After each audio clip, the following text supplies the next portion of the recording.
सत्तेच्या मोहापायी डझनभर झाले मिंदे, निष्ठेचं एकच नाव शशिकांत जयवंत शिंदे. यानंतर बोलतायत शशिकांत शिंदे साहेब.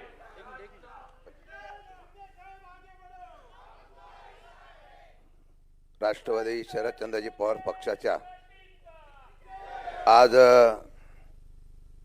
27व्या वर्धापन दिनाच्या निमित्ताने आपल्या सर्वांना आशीर्वाद देण्यासाठी उपस्थित असलेले आपलं दैवत आदरणीय साहेब सुप्रियाताई, जयंत पाटील साहेब आणि व्यासपीठावरील सर्व मान्यवर, सर्व पक्षाचे खासदार, आमदार, मंत्री, माजी मंत्री, सगळे सेलचे पदाधिकारी आणि समोर बसलेले निष्ठावंत आजही शिल्लक राहिलेले सर्व कार्यकर्ते, पदाधिकारी, बंधू भगिनींनो,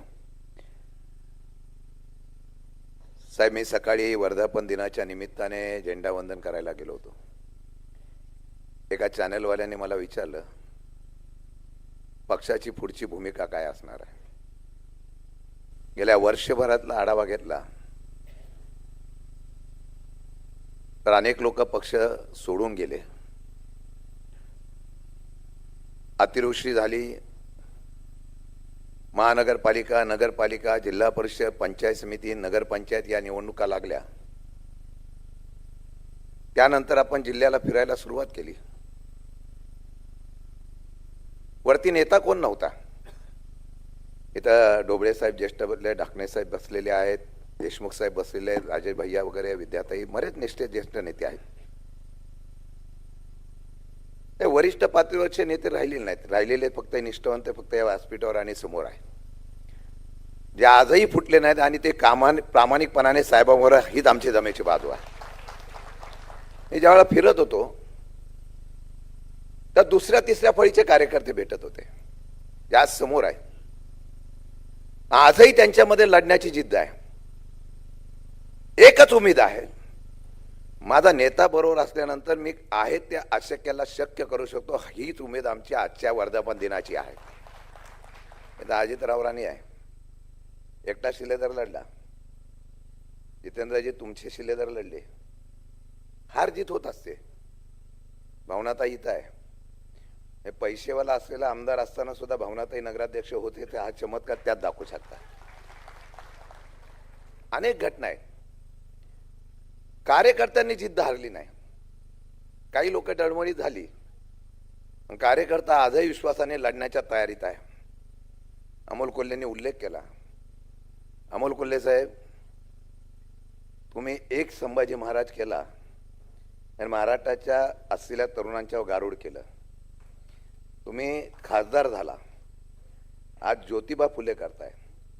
अख्खा ओबीसी समाज तुम्हाला या ठिकाणी उचलून धरू शकतो ज्योतिबा फुलेंच्या, म्हणून ही मालिका बंद करण्याचा षडयंत्र करताय. कारण लोकप्रियता ही आमच्याशिवाय कोणाच्या बापाकडे असू नये अशा प्रकारची धारणा हे सत्तारूढ असलेल्या बीजेपीची आहे. यंत्रणा सगळ्या वापरल्या जातात. हा आमचा विकास लवांडी आहे. आता मुद्दाम सत्कार केला साहेब. एवढंच नव्हे तर या असलेल्या सर्व परिक्रमामध्ये आमचा सोशल मीडियाचा अध्यक्ष आजही साहेब तुरुंगात आहे. दुःख एवढंच आहे, काल मी सोशल मीडियाचा वाशिम शेखनी वगैरे बैठक घेतली. एक वेगळ्या प्रकारचं भीतीचं वातावरण. हे संग्राम भंडारे, मी आणि रोहित पवार आम्ही आंदोलनाच्या वेळेला त्यांना अटक केली तेव्हा गेलो जयंत पाटील साहेब. बघितलं पोलीस एकतर्फी करत होते. म्हणजे काळं फासणाऱ्याला शिक्षा, काळं लावणाऱ्याला शिक्षा नाही. ही सध्याची राजकीय परिस्थिती आहे. विरोधामध्ये कोणी बोललंच नाही पाहिजे. अमोल कोल्हे असतील, विकास लवांडे असतील, तर आमचा सोशल मीडियाची ते मुलं माझ्याशी काल चर्चा करताना सांगत होती, फार पोलीस लगेच बोलून घेतात. अरे काल या राज्याच्या माजी राज्यपालाने छत्रपती शिवाजी महाराजांनी जो किल्ला जिंकला नाही तो पेशव्यांनी जिंकला असं सांगण्याचं धाडस करतं. त्याच्यावर गुन्हा कोण दाखल करणार. या देशामधली स्वातंत्र्याला गेलेली आहे. उद्याचं विजन आमचं काय असणार आहे. आमची ताकद इथं आहे. आता एकच विषय आहे, मी फार बोलणार नाही, मी कृतीतून दाखवून देईन. तो विश्वास साहेबांनी आणि आपण सगळ्यांनी दाखवलेला आहे. येणाऱ्या काळामध्ये समोरचा कार्यकर्ता हा नेता आणि आमदार बनवायचा हे उद्दिष्ट ठेवूनच काम करूया. अनेक लोक आहेत साहेब, अनेक तरुण आहेत जी काम करायला उत्सुक आहेत, ज्यांची नावं सुद्धा आम्ही काढलेली आहे. आणि आता जाती धर्माचं राजकारण फार चाललेलं आहे. आम्ही बघतो आता, आम्ही पण काही आता चेहरे काढलेले आहे. तो आदिवासी विभागाचा असेल, तो धनगर समाजाचा असेल, तो माळी समाजाचा असेल. आणि जातीच्या समीकरणाशिवाय राजकारणच होत नाही. हे देशाचा सत्र आणि राज्याचा सत्र झालेला आहे. माझ्या कार्यकर्त्यांना विनंती आहे, घाबरू नका हो. फार दिवस हे राहत नसतात. मी त्या दिवशी आम्ही सगळ्यांनी सांगितलेलं आहे, जिथे जिथे कार्यकर्त्याला अन्याय होईल ना, तिथे तिथे आम्ही पोहोचलं पाहिजे आणि त्याला ताकद दिली पाहिजे, तरच पक्ष वाढणार आहे. आणि परिणामाचा संग्राम भंडारीला एका दिवसात आम्ही सरळ करू शकतो, त्याला सुद्धा काळ फासवू शकतो, एवढी ताकद आमची आहे. लढाई ही फक्त कार्यकर्त्यांनी करू नये, लढाई नेत्यांसकट सगळ्यांनी केली पाहिजे. आणि ज्यावेळेला हे आंदोलन प्रगतीवर जाईल ना, तेव्हा इतिहास होईल. आणि मला विश्वास आहे, कारण बाकी कोणाच्या पक्षामध्ये विलिनीकरण, काळेसाहेब तुम्ही म्हणाला लंकेसाहेब इथं आहेत, त्यांना त्या दिवशी बोललो तुम्ही आता आपल्या नगर निवडणुकीला उमेदवार दिली पाहिजे. ते बोलले माझ्या मिसेसला देतो, ही लढण्याची प्रवृत्ती पाहिजे. मी काळेसाहेब तुम्ही म्हणाला, मी एवढंच सांगेल की आज जर बघितलं गेलं ना, तर या सर्व समरामध्ये भाजप वेगळ्या पद्धतीने, विलिनीकरणाचा विषय मागेच आपण संपवलेला आहे. पवार साहेबांनी, सुप्रियाताई, जयंत पाटील सगळ्यांनी सांगितलं, मी त्या दिवशी सांगितलं अध्यक्ष म्हणून, आणि जो पक्ष आहे आपला तो परत जोमाने उभा करायचा आणि तो नेत्याच्या ताकदीवर करायचा. कारण आमच्या पक्षाचा जन्म देणाराच इथं आमच्याकडे बसलेला आहे. त्यामुळे आपल्याला कोणाची जन्मदात्याची गरजच नाही. त्यामुळे लढाई करायची आहे, लढाई यथार्थी करायची. आणि आपण आंदोलन सुरू केली. रोहित दादा असतील, आपण असतील, जयंत पाटील असतील, मी, सुप्रियाताई, सलंके साहेब, आपण सगळे खासदार वगैरे महागाईची लढाई सुरू केली, शेतकऱ्यांची लढाई सुरू केली. म्हणून 8-10 रुपये वाढवले हो यांनी. आता उपोषण करता म्हणलं, काल कॅबिनेटमध्ये लगेच निर्णय घेण्याचा निर्णय झाला, शेतकऱ्यांचा मागचं खर्च पण आम्ही देतो. म्हणून मला वाटतं आपण आता सुरुवात केलेली लढाई आपण नवी मुंबईच्या वेशीपर्यंत आणल्या, नव्हे तर आमच्या युवतीने मंत्रालयापर्यंत नेण्याची ताकद सुद्धा दाखवली. म्हणून मी सर्वांना विनंती करेन, क्रांती ही 100% होणार आहे. आणि ज्यावेळेला क्रांती होईल त्यावेळेला इतिहास होईल. आणि क्रांती करताना विरोधी पक्षाचा जो स्पेस आहे मगाशी सांगितलेला, तो पेज भरण्याचा प्रयत्न करावा. तो पेज भरत असताना विषय तुम्हाला आपोआप आणून दिले जातील, असे विषय आणून दिले जातील की आपोआप संधी मिळेल. ज्यावेळेला इतिहास घडवायचा असेल त्यावेळेला इतिहास घडवण्याची तयारी करा. आरेला कार्य करण्याची तयारी ठेवा. परिणामाचा विचार करू नका, ताम्रपट ठेवा. आणि आपल्यावर कारवाई केली तरी उद्याचा आमदार, उद्याचा नेता आणि उद्याची सत्ता आणवण्यासाठी संघर्षाची तयारी करा. हाच संदेश घेऊन आपण वर्धापन दिनाच्या निमित्ताने जाऊया, एवढीच विनंती आपल्याला करण्यासाठी उभा आहे. मला विश्वास आहे, कोणी काही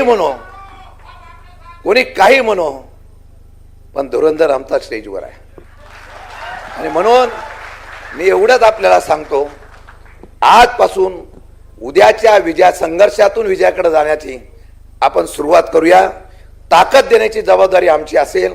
आपण सांगाल त्यावेळेला, सांगाल त्या ठिकाणी आपण त्या ठिकाणी उभं राहू. पहिली विनंती अजून एक शेवटी करतो, आपले सगळेजण आपण बोलतोय, पण SIR वर लक्षात ठेवा.